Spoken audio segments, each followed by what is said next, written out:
Joining us. Ms. Resnick, I wanted to focus on the Department of State's FMS 2023 initiative. And essentially, you're saying you're going to prioritize and help in planning assistance in the future.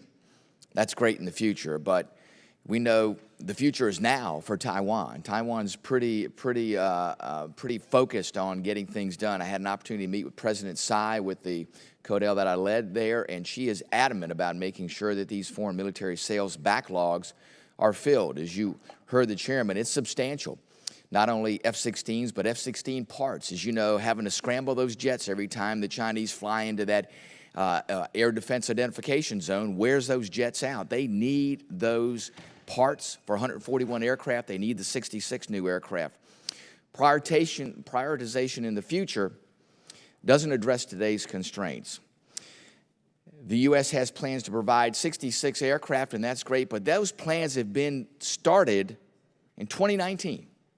Here we are today, and the department says that, don't worry, final delivery date is going to be 2026. That's 7 years.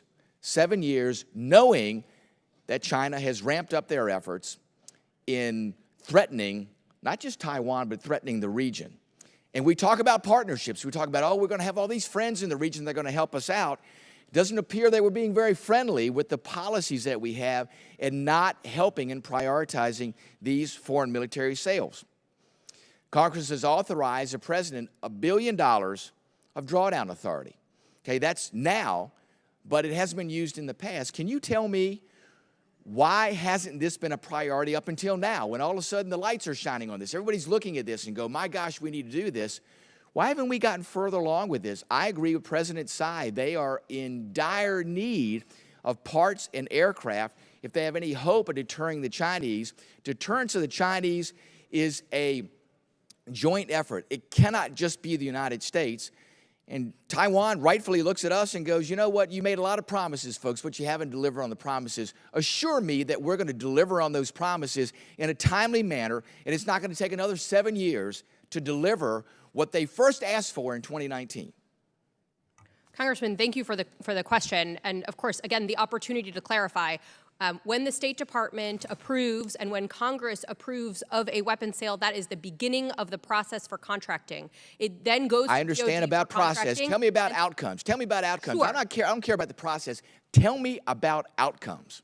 After contracting, it then goes to industry. So we are waiting on industry. Industry, we have been working with industry to step up their production. This has been a particular effort at the Pentagon for Deputy Secretary Kath Hicks, who has worked tirelessly to be able to shorten those production timelines. But you are absolutely right that we need to use other tools. Let me talk about two of them. The first is foreign military financing, because knowing that if we need to get something on contract in order for production to start, we have been using foreign military financing for the first time in this administration. If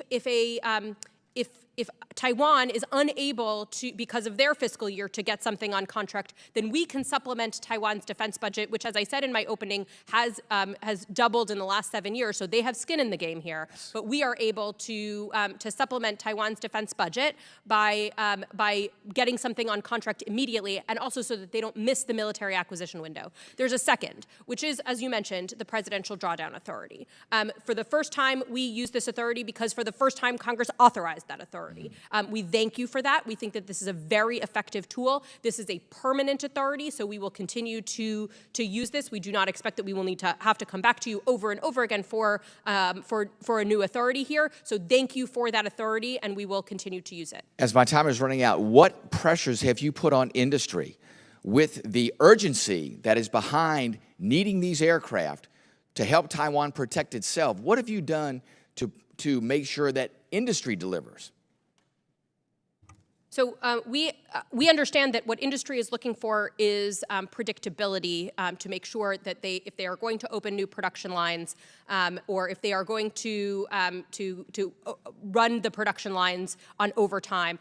So we have worked very closely with Lockheed. I understand that the Air Force and Lockheed are working together on this in order to address some of the issues with the F-16.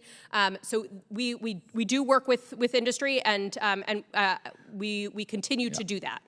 Thank you. Working needs to equal delivery. I hope to see delivery of those aircraft here in the months to come. Thank you, Mr. Chairman. I yield.